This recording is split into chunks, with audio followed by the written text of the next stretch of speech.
voyez où je veux bien vous emmener, mais nous vous promettons que la vidéo est beaucoup plus instructive que le titre ne le laisse penser. Beaucoup ici se demandent comment faire augmenter les dons. Tout possède un prix dans ce monde. Dans certains animes, mangas, vous remarquez que c'est en frôlant la mort que certains individus deviennent plus forts. Mais c'est en fait la vérité. C'est en fait un des secrets les mieux gardés au monde. Est-ce que je vous demande de vous placer expressément dans des situations dangereuses de vie et de mort? Non. Bien entendu que non. Il y a une part de vérité dans cette croyance, cependant. Mais cela ne vaut pas en fait pour tout le monde. C'est spécialement pour ceux qui sont en quête spirituelle. Je vais vous coller deux extraits. Un dans la fiction et un autre dans la réalité. En fait, deux autres dans la réalité. Les Super Saiyans ont un trait inné et génétique, les laissant se récupérer plus vite, augmentant leur performance face à l'adversité, soit en guérissant de grandes blessures ou en endurant un grand obstacle lors d'un combat. Fin de cet extrait. Et bien qu'incroyable, c'est en fait vrai. L'autre extrait. Est-ce que j'ai reçu une accélération de fréquence car ma vie était en grand danger? Exact. Votre vie est un exemple valable du prix à payer afin d'être en contact avec nous. D'autres livres occultes ont été recherchés, tels que le livre égyptien de la mort et le Necronomicon. Les scientifiques nazis ont observé que lorsqu'un individu est traumatisé et torturé, celui-ci développe des capacités surhumaines telles que la résistance à la douleur, la mémoire photographique et des capacités d'acronyme PSI. Les anciennes rites sataniques ont souvent été mises en usage, notamment l'implication des serpents. Selon ma propre expérience et celle d'autres survivants, un thème commun est le fait de se faire mordre par un serpent lors d'un rituel afin de transmuter ce poison et augmenter les capacités du système immunitaire. La plupart de ces projets impliquent être emmené au point de la mort et redonner l'essence à la personne avant que celle-ci fasse vraiment son entrée. Cathy O'Brien parle de ces épreuves comme des centres d'entraînement à proximité de la mort. Dans son livre Transformation de l'Amérique, non transformation, mais transformation, T-R-A-N-C-E, espace F-O-R-M-A-T-I-O-N. Le rituel du serpent se termine avec le participant se faisant enterrer vivant avec celui-ci, avec sa peur, être enterré dans un cercueil avec un certain nombre de serpents assez volumineux pour être enterré dans le sol durant un certain nombre d'heures. Lorsque déterré, le sujet est alors au-dessus de la peur selon les gardiens. Moi-même, je me demande si cela est vrai puisque je n'ai aucune peur de choses extrêmement dangereuses. Ceci dit, je souffre toujours de crises de panique par des choses insignifiantes, de James Casbolt. C'est une ancienne technique mise en usage en Égypte et d'autres endroits.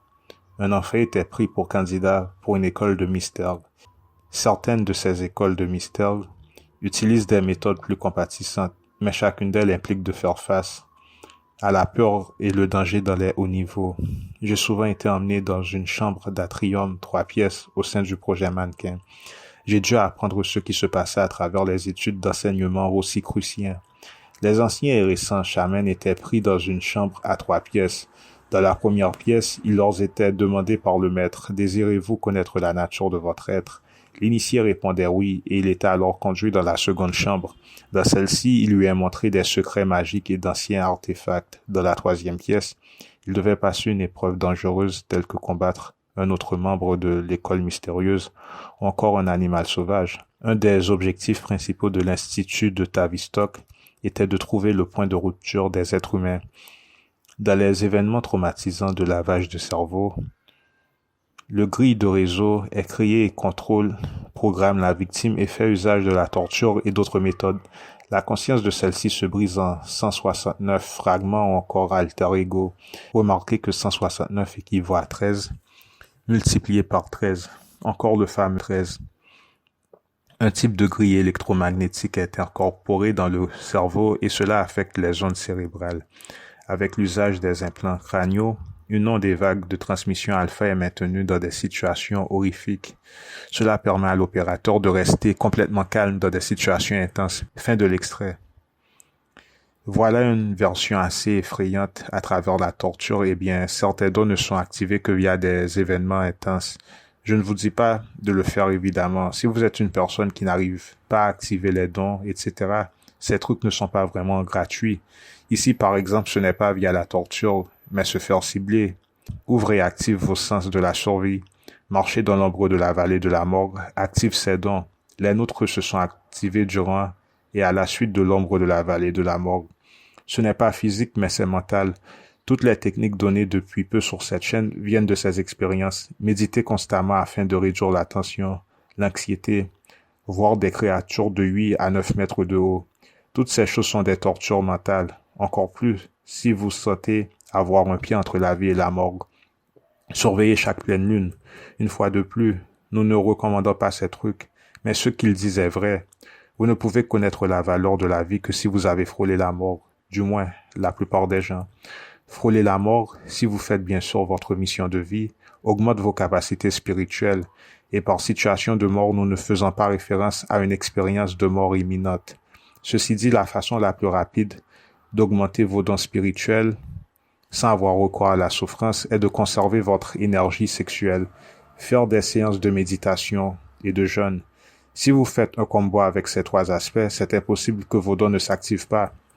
Donc, pour le titre de la vidéo, la prévisualisation de la défense de soi signifie simplement que si vous devez vous défendre physiquement, vous avez déjà perdu. En fait, se défendre car une autre personne est sur le point de vous attaquer est une forme de défense de soi détériorée. En fait, vous ne devriez même pas avoir à faire des mouvements afin de vous défendre.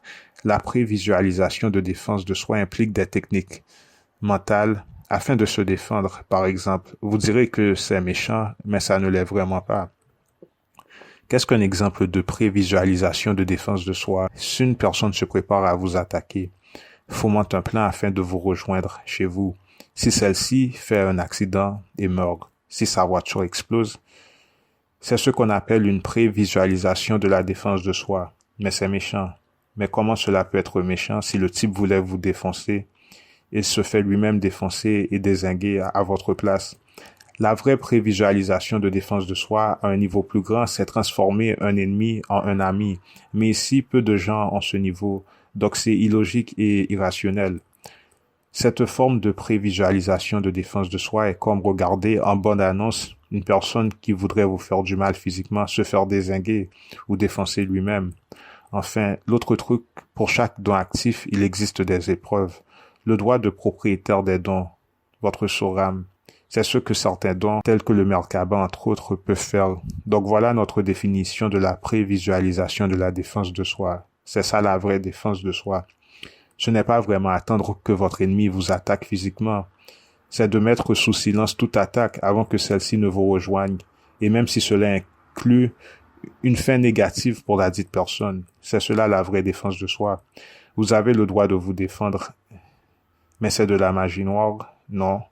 Je ne trace pas de cercle. Tous mes trucs sont des opérations mentales. Une fois de plus, souvenez-vous de cela. Existe-t-il quelque part sur Terre une librairie contenant tous les secrets de sagesse historique, négatifs? Les secrets dont vous faites allusion sont contenus au sein de structures mentales dans les plans d'existence psychique, certains dont vous n'avez aucune conception. Il n'y a aucun besoin d'enregistrer, de préserver quelques informations que ce soit dans les librairies. Tout cela est fait verbalement et à travers la télépathie mentale. D'où viennent ces techniques? Ces techniques d'entraînement viennent des anges déchus, c'est-à-dire les êtres de la dimension 4, négatifs allant un peu plus haut vers la dimension 6 réellement, pour ceux n'ayant pas chuté. C'est à quoi je faisais référence en parlant de secrets et comportements angéliques. Dans la vidéo intitulée Secrets et comportements angéliques, la plupart des anges ayant donné cette technique de torture à l'homme sont des anges de la classe guerrière. Les anges ne sont pas similaires. Le char céleste, par exemple, l'autre chose que vous ne savez pas est que les artefacts des dieux ont en eux la caractéristique de certaines classes d'anges, les rendant difficilement approchables. Et c'est pourquoi vous entendiez que des gens mouraient en essayant de les approcher, sauf ceux n'ayant pas de pensée égoïste. Donc, la vraie défense de soi, c'est votre conscience qui vous prévient d'avance, qui vous veut du mal. Un danger que vous voyez venir 1 mois, 2 semaines d'avance. La surprise n'existe pas. C'est cela la vraie défense de soi. Vous n'allez pas toujours remporter des affrontements en 1 contre 1. C'est votre bouclier magnétique qui repousse ces dangers ou qui élimine le danger lui-même en prenant la vie de l'individu. Si ça va jusqu'à ce point, bien entendu, car vous avez bien le droit de vous défendre. Mais sachez que les techniques d'attaque les plus efficaces sont celles de nature mentale. Une fois de plus, la question est pourquoi. Pour cet extrait, si vous êtes une personne qui n'arrive pas à activer les dons, ces trucs ne sont pas vraiment gratuits. Ici, par exemple, ce n'est pas via la torture, mais se faire cibler. Ouvre et active vos sens de la survie. Voilà ce qui avait été dit. La vraie raison est qu'une grande partie de ceux qui confirment la présence, l'activation de ces dons sont nos brins d'ADN. Nous n'avons pas tous la même quantité de brins d'ADN. Une personne qui se téléporte d'elle-même, pouvant se mettre invisible, fait de la télékinésie a plus de brins d'ADN que par exemple une personne qui voit à travers son troisième œil, qui a le Kundalini sans pouvoir faire ces autres choses de téléportation, télékinésie, d'invisibilité. Le Merkaba n'est pas mis car si c'est activé, celui-ci actualise de lui-même vos brins d'ADN. Le Merkaba est vraiment un processus en attente et en continuation, c'est-à-dire que vous les aurez un jour ou l'autre ou dans une prochaine vie. Ceci dit, augmenter les brins d'ADN, c'est simple, outre frôler la mort en poursuivant votre voie avec les jeûnes et la méditation, mais à un rythme beaucoup plus lent. Comme dit, la technique se trouvant entre points d'intersection entre le rapide et le lent, outre frôler la mort, c'est en poursuivant votre quête spirituelle. C'est la conservation de votre énergie sexuelle. Donc, augmenter de brins d'ADN, c'est augmenter en connaissance spirituelle, astrale et éthérique. Il convient de mentionner que toute expérience existentielle ne peut consister que de deux façons. Les cycles à court terme et ceux à long terme. Le produit dérivé positif est une énergie relative qui accélère le processus d'apprentissage de l'âme et de tous ses partenaires 1 et 2-dimensionnels. En d'autres termes, le royaume minéral est celui de la flore. Toutes les expériences d'accroissement et de mouvement tendant à la réunion à un rythme plus rapide, moyennant le cycle à court terme vers le transfert du physique éthérique.